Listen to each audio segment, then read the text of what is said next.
আজকে আমরা একটা গুরুত্বপূর্ণ জিনিস সম্পর্কে আলোচনা করব, যেটা হলো এফবি টুলকিট। এই কোর্সে যদি আমি এটা সম্পর্কে আলোচনা না করি তাহলে বিরাট বড় পাপ হবে, আর আমি কোনো প্রকার পাপ কাজ করতে চাই না। এফবি টুলকিট হলো এমন একটা টুলকিট অথবা সফটওয়্যার অথবা এক্সটেনশন বলতে পারেন, যেটা ব্যবহার করে ইন্টারলি ফেসবুকের কম বেশি অনেক হ্যাকিং এবং ছোটখাটো জিনিস করা যায়। তো বেসিক্যালি এটা আমি বড় কোনো ভাষণ দিব না, জাস্ট প্র্যাকটিক্যালি মাঠে নামবো, ঠিক আছে? ওকে, তো সিম্পলি এই জায়গায় আমি দেখেন ক্রোমের এক্সটেনশন, তো বেসিক্যালি অ্যাপসে যাব এবং তারপর ওয়েব স্টোরে যাব, ঠিক আছে? তো ওয়েব স্টোরে গিয়ে আমি এই জায়গা থেকে এক্সটেনশন গুলো ডাউনলোড করব। তো ক্রোম স্টোরে যেতে হবে। তো ক্রোম স্টোরে যাওয়ার পর আমরা এফবি টুলকিট নামে একটা সফটওয়্যার ডাউনলোড করব। তো এই জায়গায় আমরা লিখবো এফবি টুলকিট।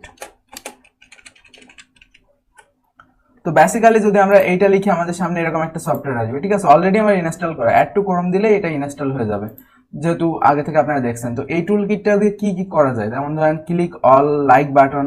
মনে করেন ক্লিক অন লাইক বাটনে বেসিক্যালি করে কি, যে এই যে আমাদের সামনে ফেসবুকের একটা পেজ খুলবে, এখন আমি যদি এই এক্সটেনশনটা ইউজ করি তাহলে হবে কি, যে সবার সামনে মানে লাইক দিতে থাকবে, ঠিক আছে? অর্থাৎ সবার পোস্টে অটোমেটিকলি লাইক দিতে থাকবে।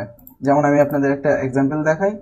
তো যেমন দেখেন, এই যে এটা কিন্তু অটোমেটিকলি নামতেছে আর লাইক বোতামে চাপ দিচ্ছে, এই যে তো নামবে এবং এরপরে লাইক দিতে থাকবে। অর্থাৎ যতগুলো পোস্টের সামনে আসবে ও ততগুলোতেই লাইক মারতে থাকবে। যেমন দেখেন এটাও লাইক হয়ে গেছে।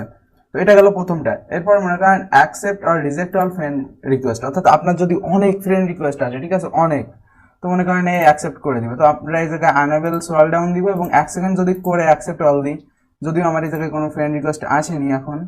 তো এই জায়গায় আসলে এই যে কনফার্ম যত ফ্রেন্ড রিকোয়েস্ট গুলো থাকবে এগুলো সব অ্যাড হয়ে যাবে। তো এই জায়গায় কোনো ফ্রেন্ড রিকোয়েস্ট নেই, সো দ্যাটস আমি আপনাদের দেখাতে পারতেছি না। করে নিচে নামি, তারপর মনে করেন ক্লিক অল পোক, সবাইকে পোক করার জন্য ক্লিক অল অ্যাড ফ্রেন্ড। মনে করেন এটা আমি আপনাদের দেখাই, যদি এটা স্টার্ট করি, তো বেসিক্যালি আমার সামনে যত অ্যাড ফ্রেন্ড আসে ওইগুলো আমরা করতে পারবো, ঠিক আছে? তো বেসিক্যালি আমরা মনে করেন এখন একটা কাজ আমাদের এই জায়গায় করণীয় ছিল, আমি এটা ক্লোজ করে দিই। দেখেন আমরা যে সময় ক্লিক অল অ্যাড ফ্রেন্ডে গেছিলাম, এই জায়গায় আমার কাছে একটা ইউআরএল আছে, ঠিক আছে? তো এই জায়গায় আমরা ইউআরএলটা দিব ফাইন্ড ফ্রেন্ডের, ঠিক আছে? তো আমাদের আশেপাশে একটা ফাইন্ড ফ্রেন্ড নামক অপশন আসে, তো ওইটা আমরা ইউজ করব।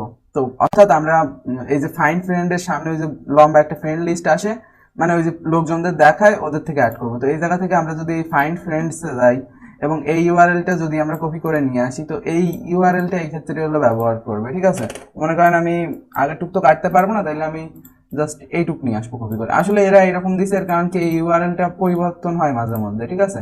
দ্যাটস এ ওরা এটাকে স্ট্যাটিক রাখেনি। তো এখন এরকম চাপ দেওয়ার পর আমাদের সামনে এরকম চলে আসবে। তো এখন আমরা এরকম দিলাম, ওকে, তো দেওয়ার পর 1 সেকেন্ড দিলাম, দেওয়ার পর স্টার্ট অ্যালগোরিদম অন। তো দেখা যাক অ্যালগোরিদম অন কাজ করে কিনা। এই দেখেন আমার চটট চটট করে অ্যাড ফ্রেন্ড হয়ে যাচ্ছে, ঠিক আছে? মানে একদম এক এক ক্লিকে।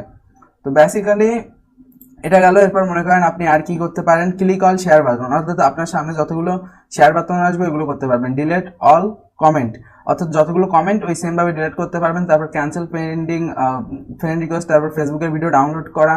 এখন কিছু ইম্পর্টেন্ট জিনিসের দিকে আসি, যেমন মনে করেন লাইক আনলাইক, এসব তো বেসিক্যাল জিনিস, আপনারা পড়লে বুঝতে পারবেন।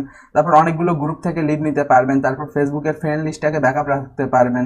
তারপর কোন কোন গ্রুপে রয়েছেন ওইগুলো ব্যাকআপ রাখতে পারবেন। পরবর্তীতে ওইগুলো রিস্টোর করে আপনি আবার জায়গায় ফিরে আসতে পারবেন। তারপর আনফলো করতে পারেন, আনফ্রেন্ড করতে পারেন, ঠিক আছে? তো তারপর কিছু জিনিস রয়েছে যেগুলো আমি পরে বলবো, এটা ব্যবহার করে অনেক কিছু করা যায়, ঠিক আছে? তারপর এই জায়গায় দেখেন সেন্ড বার্থডে উইশ, অনেককে বার্থডে উইশ পাঠাতে পারবেন। তারপর গ্রুপের মেম্বারদের আইডি এক্সট্রাক্ট করতে পারেন। তো আমি আপনাদের এটা দেখাই। আর আরেকটা আছে ফোন নাম্বার, তো আমি আপনাদের ওইটাও দেখাবো, ঠিক আছে?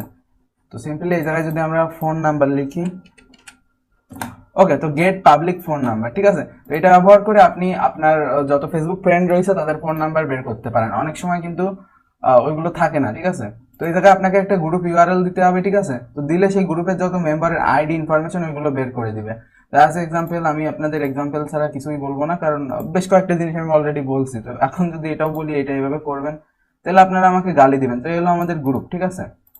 তো বেসিক্যালি এই হলো গ্রুপ। তো দেখেন আমি আপনাদের বলি, এই জায়গায় ফেসবুক গ্রুপের ইউআরএলটা দিব। তো আমরা বেসিক্যালি ফুল ইউআরএলটাকেই কপি করলাম, আর এখন এই জায়গায় গ্রুপের লিঙ্কটা দিলাম, দিয়ে স্টার্ট জেনারেটিং গ্রুপ এটার উপর দিলে এই গ্রুপের সম্পর্কে যত ইনফরমেশন আছে সব বের হয়ে যাবে। তো এখন আমরা আছি সেকেন্ড টুলটাই, পাবলিকালি ফোন নাম্বার। তো এগুলো আমি 1 সেকেন্ডে করে দিলাম এবং স্টার্ট জেনারেটিং লিস্ট দিলাম, ঠিক আছে? তো এখন আমার সামনে ফোন নাম্বারগুলো আসতে থাকবে। এই সেকেন্ড সাইটে আমি ওপেন করেছি ফোন নাম্বারটা, আর এই জায়গায় গ্রুপের মেম্বারের বিভিন্ন আইডি, অর্থাৎ তাদের ওই যে লাস্টে যে আইডিটা থাকে, এই দেখেন অবুজ বালকের ফোন নাম্বার এইটা, তারপর মিন মাই মরিনুল। তো আমি আপনাদের একটা এক্সাম্পল দেখাই। আমি অবুজ বালকের প্রোফাইলে যাই, ঠিক আছে? তো মনে করেন আমি এখন ফেসবুক থেকে অবুজ বালকের প্রোফাইলে যাব। তো যাওয়ার পর আমি ওই জায়গায় দেখবো যে বাস্তবে কি তার ওই জায়গায় ফোন নাম্বার দেওয়া ছিল, যাতে করে এটা খুঁজে বের করেছে, ঠিক আছে? তো বেসিক্যালি এই জায়গা থেকে দেখেন, এখন আমরা এর প্রোফাইলে যদি অ্যাবাউট সেশনে যাই, ঠিক আছে, অ্যাবাউটে গিয়ে কন্ট্যাক্ট ইনফরমেশনে যদি এর ফোন নাম্বার, তো এই জায়গায় ফোন নাম্বারটা দেওয়া রয়েছে, দ্যাটস ওই পাইছে। বাট এরকম ক্ষেত্রে অনেকগুলো আপনি পাবেন যাদের কিন্তু ফোন নাম্বার দেওয়া নেই, ঠিক আছে? তো এভাবে আপনার সামনে কিন্তু এই ফেসবুক যাদের যাদের ফোন নাম্বার আছে তাদেরগুলো কিন্তু ইজিলি দেখেন বের করে দিচ্ছে। তো এটা ব্যবহার করে আপনারা এই একটা কাজ করতে পারতেছেন। আর এই জায়গা থেকে মেম্বারের আইডি, যদিও এটা টাইম নিবে, যাচ্ছে দেখাচ্ছে না। তো বেসিক্যালি আমরা স্লাইডে ফিরে আসি। তো এটা হলো মূলত এফবি টুল কিট। এফবি টুল কিটের অনেক কাজ আছে, ভবিষ্যতে আমরা আস্তে আস্তে জানতে পারবো, হয়তো নতুন অন্য কোনো কোর্সে অথবা এই কোর্সে আমি অ্যাড করার চেষ্টা করব। তো আশা করি ভিডিওটি ভালো লেগেছে, দেখা হবে পরবর্তী ভিডিওতে। Good bye.